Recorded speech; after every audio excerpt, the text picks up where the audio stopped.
AG's Truth presents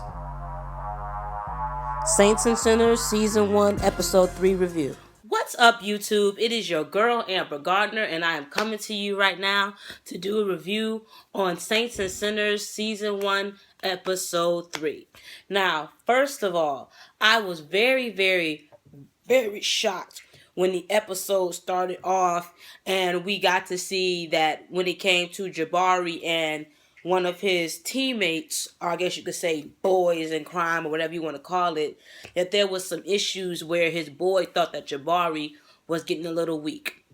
That surprised me when they were torturing and trying to get information out of the man, the snitch, that was captured. And because the snitch knew Jabari's father, one of his teammates felt like he was going to let him go.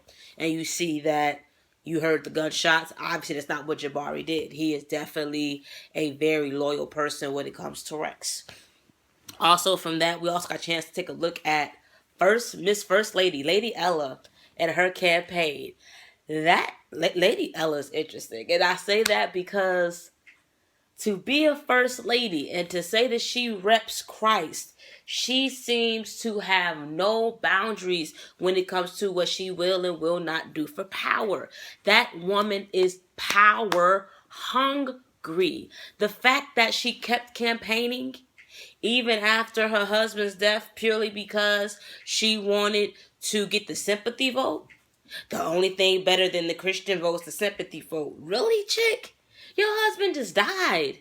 You are a widow now. You want to use it to your advantage politically? It just disgusts me. Yeah. And not only that, then you also have, I feel for Levi. I do.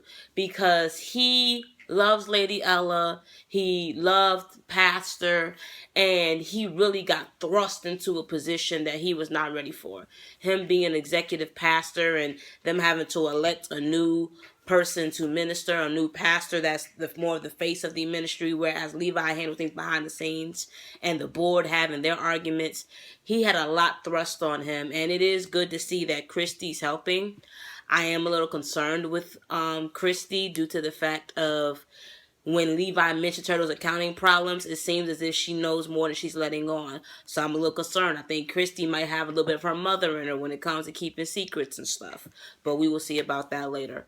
Also, speaking of Christy, as you see, her and Levi have great chemistry. I do see them hooking up again. Definitely coming on down the line in a few episodes. A lot of unfinished business there with them.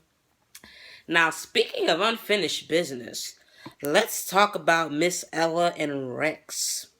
And these two, their interactions. The fact that A, Rex knows Ella personally. B, he said he still remembers her as the homecoming queen. And the way he said it, it seems as if those two had some romantic dealings back in the day. You know, one thing I've noticed is most male thugs have one woman that knew them before they got hard, that knows how to hit that vulnerable spot. It seems like for Rex, that's Ella. Especially when he remembered that it was later on in the episode when he met her at EJ, who's her son, who passed away, his grave site, and he remembered that it was his birthday, and he came next to her and held her hand. I said, wait a minute, that's a little bit of an intimate moment, ain't it? Ain't you a thug?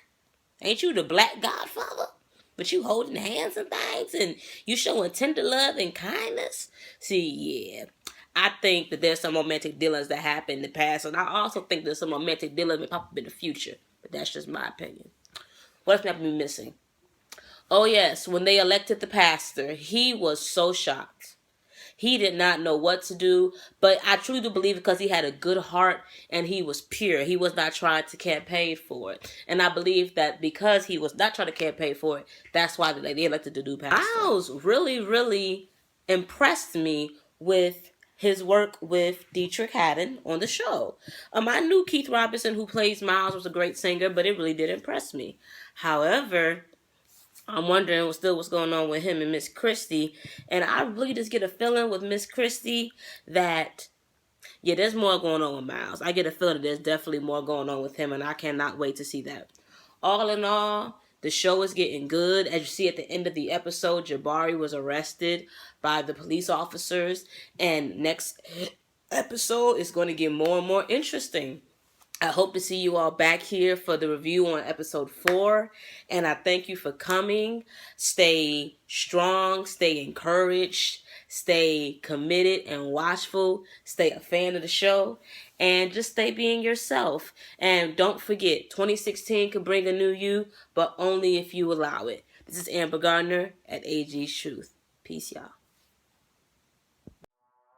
Thanks for tuning in. And I hope to see you again here at AG's Truth, where honesty's always in style.